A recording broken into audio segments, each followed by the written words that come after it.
Então, pessoal, dando continuidade na nossa disciplina Química Geral 2, vamos dar início aí ao terceiro e último tópico da primeira parte, né? Vamos começar a termodinâmica, nós já finalizamos gases e soluções. Então, a termodinâmica é o nosso último tópico da primeira parte, tá bem? O programa analítico foi enviado para vocês no primeiro dia de aula, então está previsto nós abordarmos esses tópicos com vocês dentro do tópico de termodinâmica, tá bem? Bom, basicamente o estudo da termodinâmica é o estudo da energia, né? Da transferência de energia, já que a energia não pode ser criada nem destruída, ela é só transformada, né? E transferida.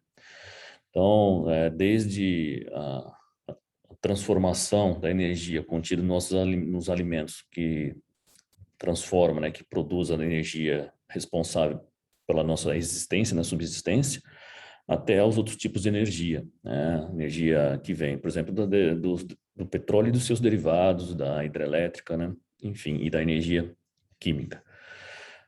Conhecer como essa energia se comporta, como a gente armazena ou como transfere, né? É o cerne desse tópico. Tá? Então, hoje ainda é o tipo de energia que a gente consome dos derivados do petróleo, da exploração, né? Do petróleo ainda é considerada uma energia barata, mas vai se tornar escassa um dia, né? Então, ela vai se tornar cara. E entender como que a energia pode ser armazenada e transferida, novas fontes de energia, é um desafio para a tecnologia hoje, né? Então, o que nós vamos ver em termodinâmica, basicamente é isso, é o estudo da transferência e da transformação da energia, tá? Então, a termodinâmica, né, o estudo dessas transferências e transformação, é que faz com que a gente prevê, né, uma transformação física ou uma reação química pode ocorrer dentro de um determinado conjunto de condições. Ou seja, a gente vai ter um ambiente, né, controlado e vamos observar como é que a energia pode ser transformada ou transferida, né, quando quando dentro de uma reação química, tá bem? E um outro conceito também é termoquímica, né, que a gente vai falar bastante hoje. Termoquímica, na verdade, é uma especialidade dentro da termodinâmica, que trata especificamente da energia absorvida ou liberada por reações químicas. Tá? Então, hoje nós vamos ouvir bastante falar de termoquímica, tá bem? Bom, a gente vai ver também bastante definições, tá, pessoal? Então, uma delas agora, começando, né, além de termodinâmica, definição, e termoquímica, energia. O que é energia? É a capacidade de produzir trabalho ou transferir calor, tá? E basicamente, nós temos dois tipos, tá, geral, que é a energia cinética e a energia potencial. O que seria a energia cinética? A energia cinética é a energia que um objeto tem quando está se movendo, ou seja, é uma energia que está relacionada com o movimento de um corpo, tá? E essa energia depende da massa e da velocidade do objeto. Então, quanto maior a massa e quanto mais rápido esse objeto se mover, tá, maior vai ser a sua energia cinética. Então, a energia cinética de um corpo está diretamente proporcional à sua massa e à sua velocidade, tá? Então, isso é o conceito de energia cinética. Já a energia potencial, né, no segundo tipo de energia que nós estamos falando aqui, é o tipo de energia que pode ser transformada em energia cinética, né? Na verdade, quando a gente fala em energia de potencial, é um tipo de energia que pode ser armazenada. O que seria isso? Se eu pegar aqui, exemplificar aqui uma ciclista, né, que ela está parada aqui, num platô um pouco mais elevado, e ela está parada. Então, ela tem uma energia potencial armazenada nesse corpo aqui, né, em todo o sistema. Se ela começa a descer, tá? Aqui ela está no máximo de energia potencial, tá armazenada aqui. Se ela começa a descer, essa energia potencial vai ser transformada em energia cinética, que é a energia do movimento do corpo, né? Que vai aumentar a energia cinética desse corpo e vai diminuir a energia potencial. Então, a energia potencial que estava armazenada nesse sistema, é convertida em energia cinética e a energia potencial começa a diminuir. Tá? Então, aqui é um exemplo clássico de transferência de energia. A energia não foi criada, ela só foi transformada e nem foi destruída. Então, vamos entender um pouco como é que essa energia potencial pode ser afetada. Tá? Vamos dar atenção para dois tipos de corpos. Tá? Para corpos que se atraem. Vamos aqui entender como que isso ocorre. A energia potencial aumenta quando se afastam e diminui quando eles se aproximam. Vamos entender isso. Imaginem vocês dois corpos aqui que estão conectados através de uma mola e estão estabilizados ali, tá? Num comprimento natural.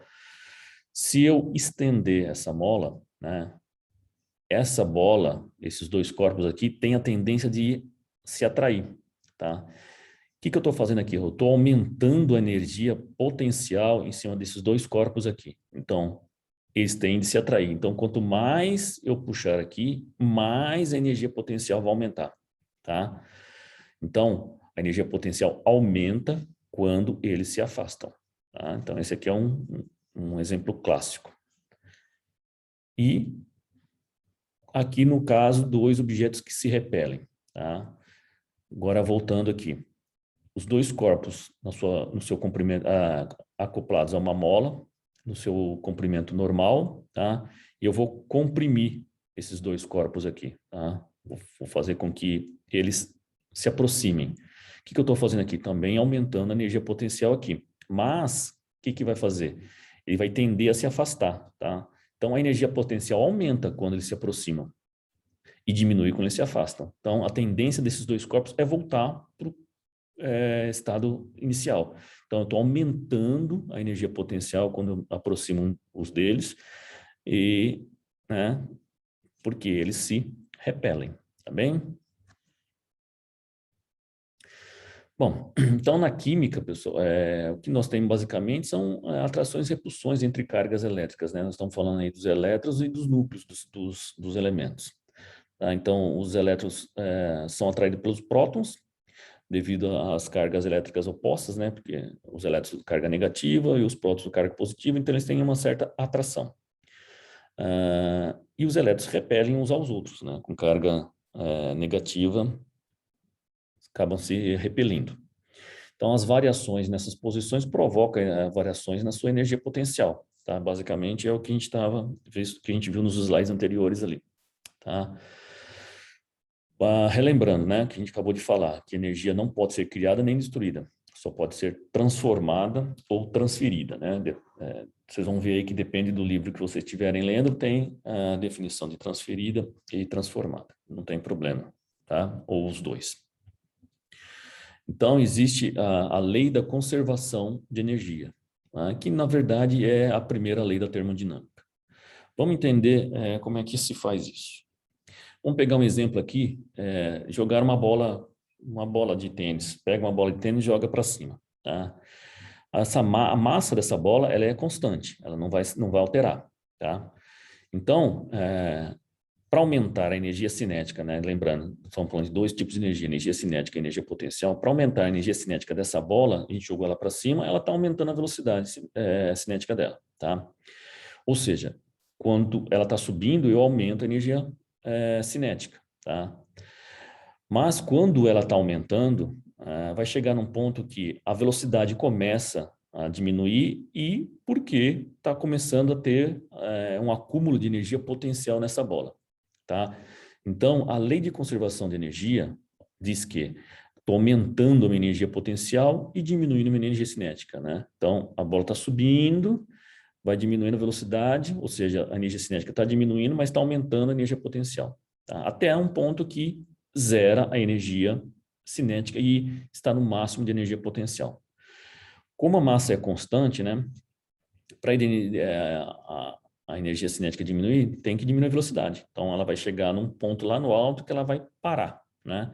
Ou seja, nesse momento, toda a energia potencial está no máximo, a energia cinética está no mínimo e vai voltar a descer. Voltando a descer, o que vai acontecer? Vai aumentar a minha energia cinética e diminuir a minha energia potencial, tá? É isso que acontece com a lei da conservação de massa através de um exemplo bem simples de jogar uma bola com massa constante para cima. Bom, em química, a gente estuda na termodinâmica o efeito que a temperatura traz nos corpos, né? Vem o termo, né, de termodinâmica, vem da temperatura, o termo temperatura, tá? Então, a temperatura de um corpo, né, de um objeto, é proporcional à energia cinética média de suas partículas, né? Ou seja, não dá para calcular a energia cinética média de uma só delas, né? Eu tenho um conjunto de partículas aqui que eu tenho uma energia cinética média delas. Ou seja, se eu tenho um aumento de temperatura, eu tenho um aumento de energia cinética. Isso nós vimos também no tópico de gases lá, né? Então, já não é mais novidade para vocês. O que a gente mede, na verdade? O que a gente quer enxergar é o calor, que é a energia térmica, tá? Que, na verdade, é a energia transferida entre dois objetos que têm temperaturas diferentes. Vamos pegar aqui dois corpos, tá? Com temperaturas diferentes. Eu tenho aqui um corpo com a temperatura um pouco maior e um corpo com a temperatura um pouco menor quando comparado com este corpo aqui. Tá? Então, a seta aqui significa, só está mostrando aqui uma energia cinética um pouco maior e uma energia cinética um pouco menor. Eles estão separados. Se eu colocar os dois em contato, né, o que vai acontecer? Vai ter uma transferência de energia térmica, né? Vai ter uma transferência de calor aqui, do corpo que tem está mais quente, né, temperatura maior, para um corpo que tem temperatura menor, até que isso entre em equilíbrio. Tá? Isso é a forma clássica de transferência de calor. A unidade de medida de tipo de energia de calor é o joule. Tá? Então, a gente também já estudou um pouco também lá em soluções. E na lei dos gases ideais. Tá? Então, o que o joule mede? É a quantidade de energia cinética que um objeto de 2 quilos movendo-se a uma velocidade de 1 metro por segundo. Tá? Então, aqui eu tenho uma massa e uma velocidade associada. Então, a energia cinética, na verdade, né, que a gente tinha visto lá, que é a metade, né, meio da massa, velocidade ao quadrado, né? O que é a massa? 2 quilos. Velocidade, 1 metro por segundo, tá? Então, elevado ao quadrado, eu vou ter o quê? Que a energia cinética é 1 joule. 1 joule que significa o quê? Quilograma por vezes metro quadrado por segundo ao quadrado, tá? Lembrando, né, pessoal? 1 quilo é igual a 1000, tá? Então, a gente vocês vão ver aqui nos nossos cálculos bastante, sempre falando de quilojoule para simplificar, né? Então, lembrando que quilos é sempre uma unidade de 10 à terceira. Tá? Uma caloria é igual a 4,184 joules e uma quilocaloria, quando a gente fala em caloria nutricional, tá? A gente está falando disso aqui, tá? Eu não sei se ainda eles usam, mas a caloria nutricional que tem a gente vê nos rótulos dos alimentos, na verdade eles estão colocando caloria com C, né? Com uma caloria, mas na verdade eles estão querendo dizer 1 quilocal, tá? Então, basicamente, que nós temos aí 4 tipos de energia, tá? A energia elétrica, a radiante, a nuclear e, que nós vamos ver bastante, a energia química, tá? Então, o elétron que tem no átomo tem a energia potencial e a energia cinética associada a ele, né? Devido ao movimento, tá? Lembrando, tá, pessoal, que essa aqui é só uma figura artística, ilustrativa. A gente já sabe hoje que no ponto que vocês já se encontram no curso de graduação, já estudaram bastante, né, o átomo e sabe que esse movimento eletrônico aqui não faz só esse círculo aqui, né? Aqui, na verdade, eu tenho uma nuvem eletrônica onde eu tenho a probabilidade de encontrar o elétron, tá? Isso aqui é só uma figura artística, tá bem? Então, nós vamos ver aí os tipos de energia. E energia nuclear, a energia radiante, que é da luz, né? Energia elétrica que são geradas pelas hidrelétricas classicamente, ou termoelétrica, enfim. e a energia nuclear, que também vocês viram em Química 1, tá? No último tópico, se eu não me engano, lá tem, a gente fala de energia nuclear. Bom, também não é novidade agora, as reações exotérmicas, né, que a gente já falou também em algum momento dos tópicos anteriores, tá? As reações que liberam, né, energia são as exotérmicas, tá? Elas liberam energia na forma de quê? De calor, tá? Então, as exotérmicas, as reações exotérmicas liberam calor, tá? Aqui nós temos dois tipos de reação, ambas são de combustão, tá? De combustão, se eu colocar metano e oxigênio, eu vou gerar CO2, água e uma quantidade de calor, tá? Uma quantidade de energia. Ela está gerando calor, ou seja, o meu calor, quando está associado aqui aos produtos, né? Eu tenho uma reação exotérmica. A outra aqui é a combustão do octano, né? Que é um dos componentes da gasolina, daí de onde vem o nome octanagem. Também gera uma quantidade de calor, ou seja, é um produto da reação de combustão.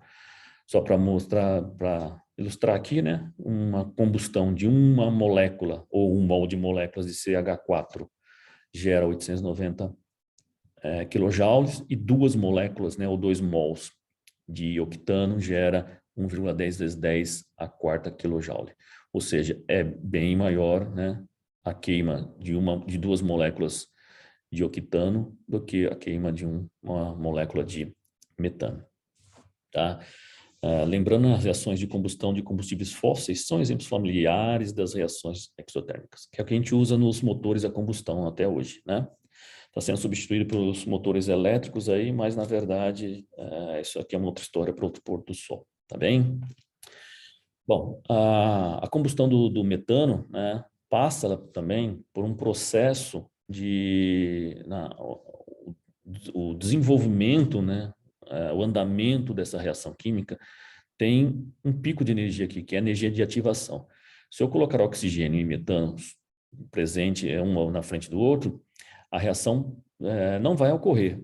Não é sugerido, né, que se coloque os dois aqui, por exemplo, metano e oxigênio, porque pequena energia ali pode ocorrer uma explosão. Mas eu tenho que dar um pouco de energia para esse sistema, eu tenho que fornecer um pouco de energia para esses dois reagentes aqui começarem a reação. Então, essa energia de ativação tem que passar, né? Tem que fornecer um pouco de energia, né?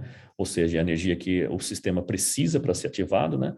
E aí, depois do momento que passou pelo processo de ativação, a reação ocorre, gerando CO2 e água. E gerando o calor, tá?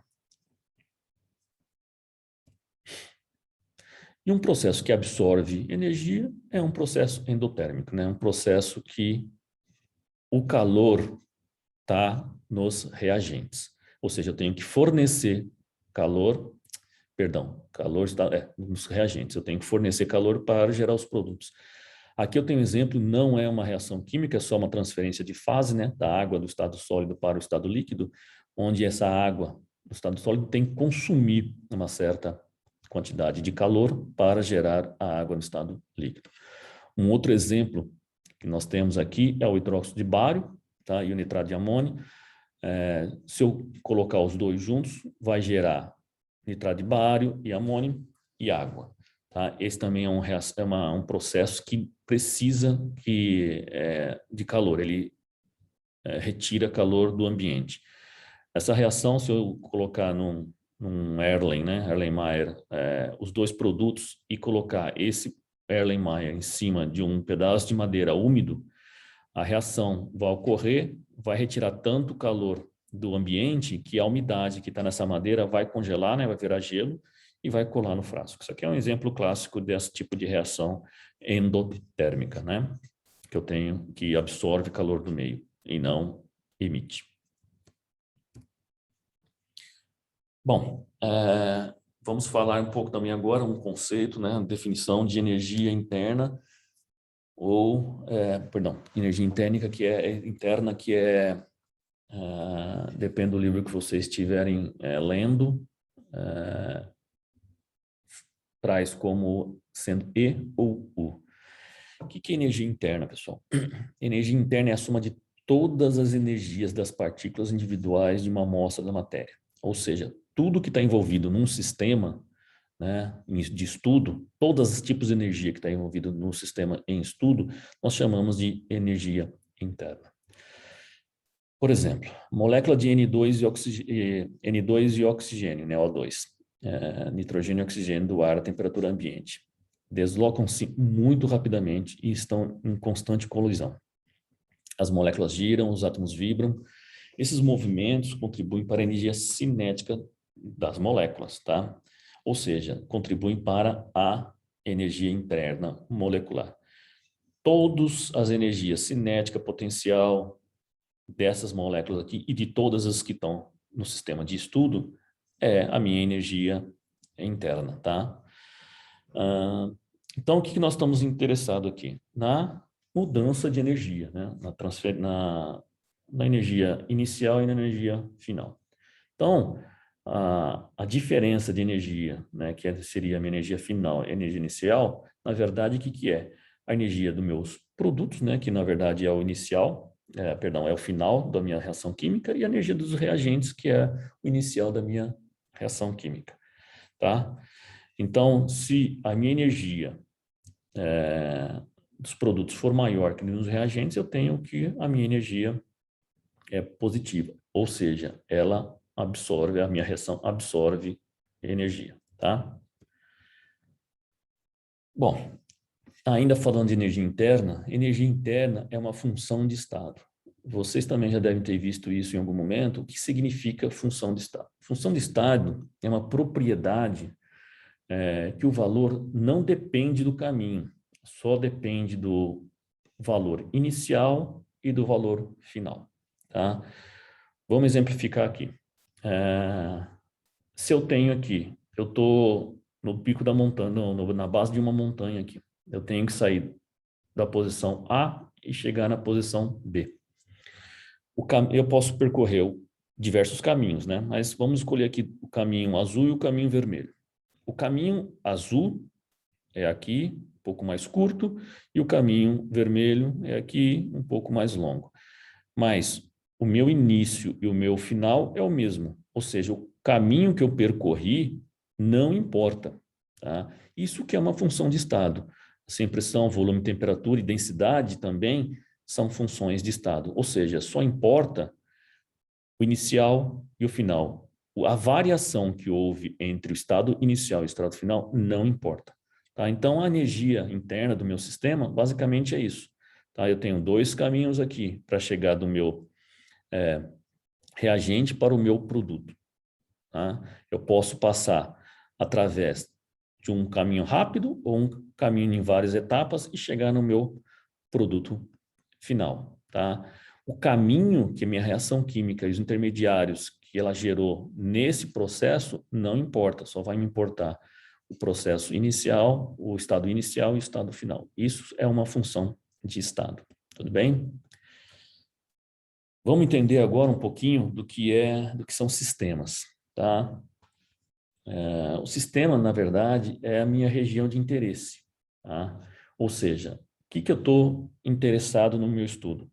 É o meu sistema. O resto, tudo é a minha vizinhança, tá? A minha vizinhança, somada com o meu sistema, é o meu universo, tá? Vamos entender melhor o que significa isso.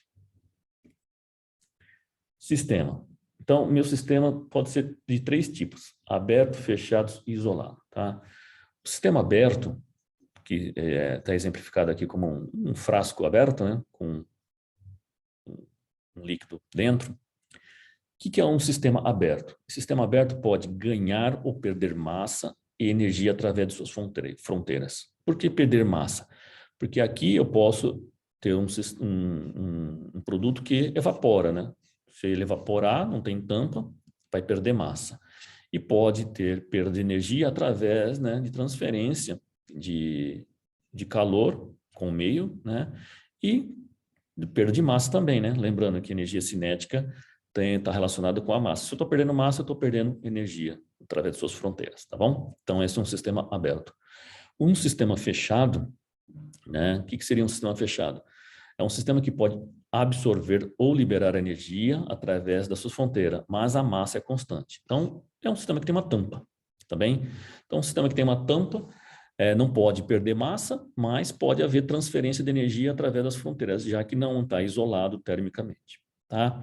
E o terceiro sistema é que é o meu sistema isolado. Não pode trocar nem massa nem energia com seus vizinhos, tá? Então, para estudar um processo, né, aqui dentro, eu tenho que definir qual o sistema apropriado, tá? Então, dos 3 possíveis sistemas aí. Bom, o que a gente está interessado em termodinâmica, né? O estudo do calor, das reações químicas, mas a gente não pode medir diretamente o calor, então a gente mede a temperatura, tá? Então, para chegar no valor do calor. Então, a variação de temperatura é diretamente proporcional à quantidade de calor absorvida, tá? Então, a variação de temperatura é diretamente proporcional ao calor absorvido, vezes uma constante. Essa constante aqui, na verdade, chama capacidade calorífica. E ela é dada por joule por centímetro de variação, perdão, por graus Celsius de variação, tá? Quantidade de energia necessária para elevar um grau de temperatura do objeto, tá? 1 grau Celsius, no caso aqui, tá bem? Então, isso é a nossa capacidade calorífica. Isso aqui depende da amostra do que é feito, tá bem? Amostras diferentes de uma substância terão capacidade calorífica diferente. Nós vamos ver bastante isso ainda hoje. Vamos fazer aqui um exemplo para entender melhor.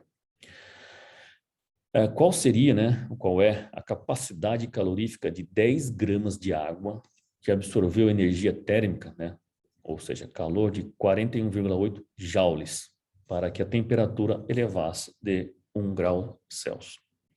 Então, dada a relação de calor, a capacidade calorífica vezes a variação de temperatura, né? O que eu estou querendo saber aqui? A capacidade calorífica, que é o meu C maiúsculo aqui. Então, eu isolo ele, né? Passo o ΔT para o lado de lá e substituo.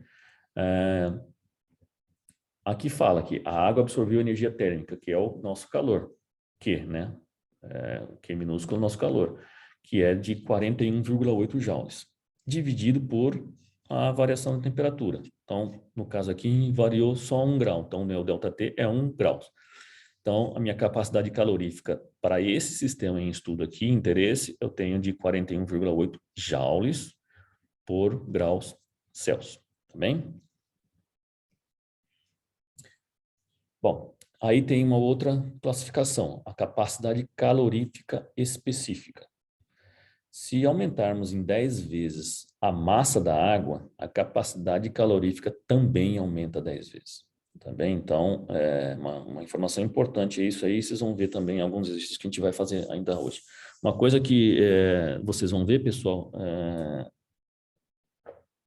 a aula de cálculos, né, que eu fiz para vocês de gases e de soluções, nessa parte de termodinâmica eu estou fazendo junto com a teoria, tá? Então os cálculos eu estou apresentando aqui, tá bem?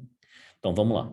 Então minha capacidade calorífica, né, é a massa sobre a capacidade calorífica específica. O S meu aqui é a minha capacidade calorífica específica, ou seja, não é a mesma coisa, tá? Capacidade calorífica e capacidade calorífica específica tem a ver com a massa do meu sistema, né, ou do sistema que estou estudando. Então, capacidade calorífica ou calor específico, né? Depende do livro que vocês também estão vendo. Se vocês verem calor específico, é a mesma coisa que capacidade calorífica específica, tá? Então, o que significa isso?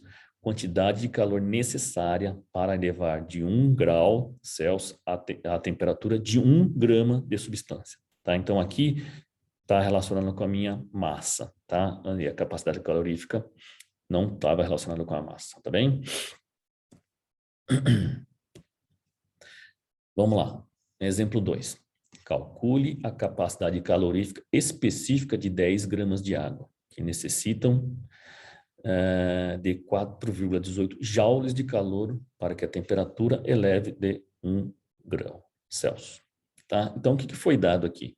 Foi dado o meu calor, né, 4,18 joule, a minha massa, 10 gramas de água, e o meu ΔT, opa, tá errado aqui, que é 1 grau Celsius, tá? E aqui ficou o C é maiúsculo e o Joule ficou faltando aqui, tá? Então, vamos lá. Voltando aqui, né? Eu tenho aqui meu calor, é a minha capacidade calorífica vezes a variação de temperatura, e a minha capacidade calorífica é a massa sobre a capacidade calor específico ou capacidade calorífica específica. Substituindo esse C aqui, eu vou ter que calor, massa, capacidade calorífica específica e ΔT. Eu estou perguntando qual seria a minha capacidade calorífica específica, né? Isolo o S, eu vou ter aqui o calor, massa e ΔT. Substitui tudo, vai dar agora 4,18 joule por grama por grau Celsius. Tá bem? Lembrando que agora eu tenho aqui um novo componente que é a massa, tá? Vamos entender um exemplo um pouco mais complicado aqui. Então, vamos lá. Foi adicionado 3,358 kJ de energia em um calorímetro que contém 50 gramas de água para elevar a temperatura de 22,45 graus Celsius. Para elevar dessa temperatura para essa daqui, 36,74 graus. Calcule a capacidade calorífica do calorímetro em joule por grau Celsius, sabendo que o calor específico, ou capacidade calorífica específica da água, é 4,18 ou 184 joule por grama por grau Celsius. Tá? Então, o que a gente tem que fazer aqui, pessoal, o primeiro passo é calcular a quantidade de calor que foi absorvido pela água no calorímetro. Tá? Então, porque os dados que eu tenho de quê? Da água. Então, o calor absorvido, a capacidade calorífica absorvida da água, é só substituir o meu calor específico, o calor absorvido do sistema aqui, da água, só substituir aqui na minha fórmula, tá? Então, eu quero o Q, eu tenho o M, que é a massa, eu tenho o calor específico da água, tá? Que foi dado aqui. Eu substituí o ΔT, que é? É isso aqui, tá? A diferença entre um e outro, que dá 14,40 graus Celsius. Fazendo as contas, tudo, né? Se a gente corta o que tem que cortar, gramas com gramas, grau Celsius com grau Celsius, tá? Eu vou ter calor de 3,012 vezes 10 a terceira joule, ou seja, 3,012 kJ. Esse é o primeiro passo. O segundo passo, foi adicionado 3,358 kJ e a água absorveu esse valor aqui. Isso significa aqui, tá? Do calor que eu forneci para o meu sistema, a água consumiu esse valor, tá? Então, a diferença entre o calor que a água absorveu e o calor que eu dei para o sistema foi de 346 joules, tá? Então, 346 joules é a quantidade de calor que o calorímetro consumiu, tá? Mas o que eu quero saber? A capacidade calorífica do calorímetro. Então, eu tenho o Q o valor, o calor do calorímetro. Fazemos de novo, tá?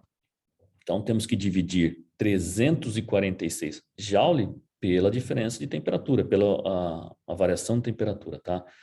Então, o que é? Eu tenho o Q, a capacidade calorífica, o C, o calor, e o ΔT. Substitui lá, eu vou ter que minha capacidade calorífica específica, para esse sistema aqui é 24 joule por grau, tá? Perdão, pessoal, não é capacidade calorífica específica, é capacidade calorífica, tá? É o meu C maiúsculo, tá? Tanto que não tem a massa aqui, tudo bem? Então, é o meu C maiúsculo, que é essa fórmula aqui, tá? Notem que na verdade, o terceiro passo aqui, eu só calculei o meu C, tá? Através dessa fórmula aqui, eu tenho o calor, e a variação de temperatura, e estou perguntando capacidade calorífica, tá? Do calorímetro, tá bem?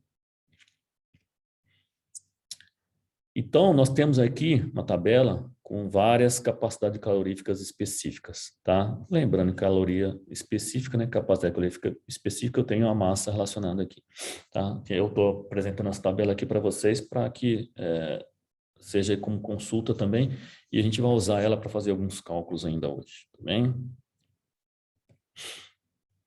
Bom, o nosso calor, né, ele pode ter um sinal algébrico associado a esse, tá? A ele. O sinal algébrico é usado para indicar a direção do fluxo de calor.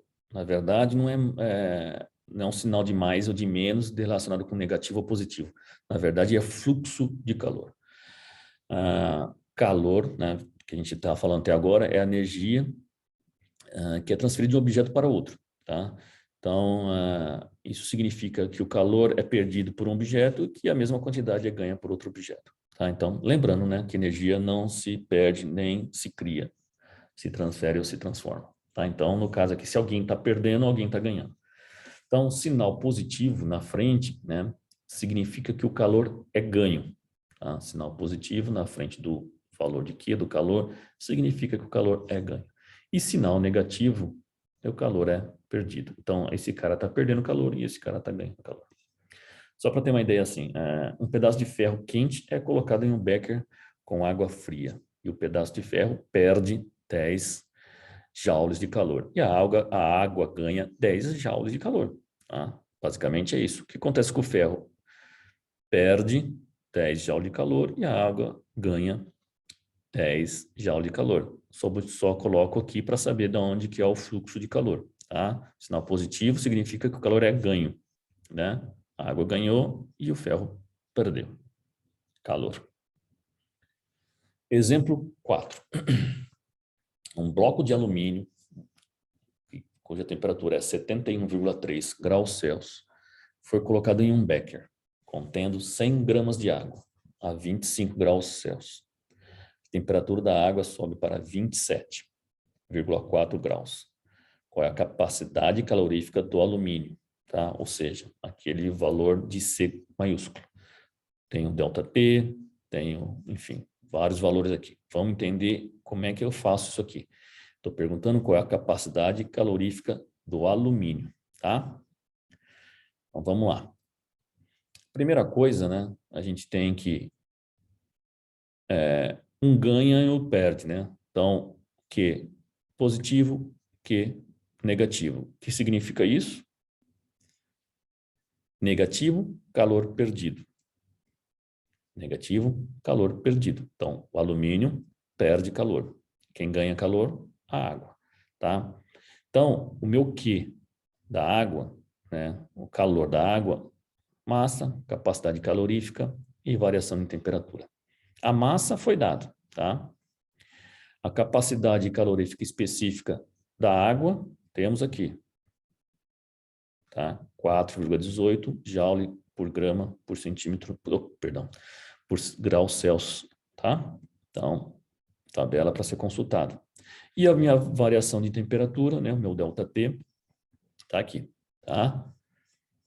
Faço a conta, eu tenho que o meu Q, né, é 1,0 vezes 10 a terceira joule, ou seja, 1 kJ, tá? Então, como um é igual ao outro, só que com um valor, com fluxo diferente, né, o calor relacionado ao alumínio é menos 1 joule, ou 1 kJ, né, de calor, tá bem? Bom, sabendo isso, né, eu quero o quê? A capacidade calorífica do alumínio, que eu quero esse cara aqui, ó, tá? Então, a capacidade calorífica aqui é o meu Q, que agora eu sei do alumínio. Uma coisa importante, pessoal, por isso que tem que entender o fluxo do calor. Se vocês usarem esse Q da água aqui, ó, sem o sinal negativo, o valor, vocês vão chegar numa conta errada, tá? Então, prestem atenção nisso quando for fazer os cálculos, tá? Então, eu uso o meu Q aqui do alumínio, a variação de temperatura. Qual a variação de temperatura? Inicial a final, tá? E eu fazendo as contas aqui, vai chegar o quê? A uma capacidade calorífica de 23 joule por grau Celsius. Tudo bem? Então, é um exemplo simples, mas ele se torna um pouco complicado se a gente não começar a pensar bem nos conceitos de qual é o fluxo de calor aí, tá bem? Vamos fazer mais um exemplo aqui. Um anel de ouro de massa de 5 gramas, 5 gramas e meio, 5,5 gramas. Sofre uma mudança de temperatura de 3 graus Celsius, tá? De 25 para 28. Quanto calor foi absorvido? Tá? O delta, o que eu quero saber aqui, o Q, né? E eu tenho o delta T e tenho um M aqui. Vamos fazer aqui. Meu Q, M, S, delta T. Massa, foi dado. Capacidade calorífica específica, que é o meu S minúsculo. Capacidade calorífica específica para o ouro, 0,13 joules. Vamos ver aqui se eu coloquei 0,129, tá? Joule, grama, graus Celsius. E a variação de temperatura, 3 graus Celsius. Tá? Então, o meu Q é 2,13 joules, tá?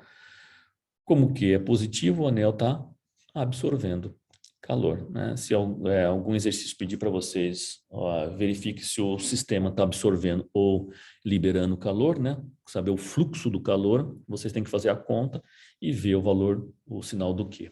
Lembrando, né, que tem que usar os valores corretos aqui, porque no exercício anterior eu estava pedindo do alumínio, mas eu forneci os valores da água, tá? Então, essas que é a importância desses exemplos, tá bem? Bom, uma equação termoquímica que a gente vai ver agora, que basicamente é o que a gente tem interesse, tá? É uma reação, é uma equação química balanceada, tá? E escrita junto com a correspondente energia relacionado à mudança na reação química, tá? Por exemplo, aqui eu tenho meus reagentes e os meus produtos mais um valor de energia aqui, tá? O meu valor de energia está do lado dos produtos, perdão, dos reagentes, ou seja, está liberando calor, né? Então, o que eu tenho aqui? Está balanceado, todos os elementos aqui estão balanceados e eu estou colocando o valor correspondente à energia, tá? Quando eu escrevo desta forma ou desta forma, eu tenho a minha equação termoquímica, tá? Então, a minha variação, né, de energia é negativa. Por quê? É uma reação exotérmica. Isso a gente está, como já falou no início, tá bem? Então, aqui como está escrito como sendo um dos produtos, né? Estou colocando um sinal de mais aqui porque está gerando esses dois reagentes, está gerando esse reagente e esse aqui também está sendo considerado como reagente porque está gerando esse calor, tá? Mas a forma mais correta de fazer é dessa forma aqui, tá? Os meus reagentes, os meus produtos e o valor da energia que foi liberada ou consumida. Dependendo do sinal aqui, eu sei se o meu calor foi consumido ou se foi gerado, tá bem? Vamos lá para o meu sexto exemplo. A combustão de 2,61 gramas desse sujeitinho aqui, né, a pressão constante gera 82,5 kJ de calor. Calcule a variação de energia da reação. Tá? Então, eu tenho aqui a combustão desse sujeito gerando esses produtos. Eu quero saber calcular a variação de energia. Tá? Então, primeira coisa, eu tenho que entender, né, verificar quantidade de matéria, transformar isso, gramas em quantidade de matéria. Tá? Então, 2,61 gramas desse cara aqui é 0,0567 mol, tá? A quantidade de matéria que foi utilizada nessa reação química. Tá? Então, essa quantidade aqui gerou quanto de calor? Gerou 82,5 kJ. Tá? Então, isso aqui gerou isso aqui. Mas lembrando, né, a energia é dado por mol de substância e não por uma fração de mol. Tá? Então, eu quero saber o ΔH, eu tenho que dar pela quantidade de 1 mol. Tá? Então, 1 mol geraria quanto? Tem que fazer a conversão aqui e vou chegar no valor de que 1,45 kJ por mol, tá? Então, o meu ΔH, na verdade... Opa, tem alguma coisa errada aqui.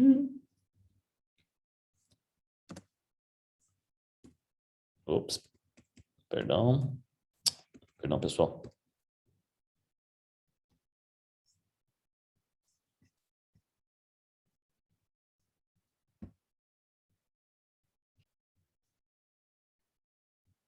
Pronto, pessoal, consertei. Tinha errado aqui na vírgula, tá bem?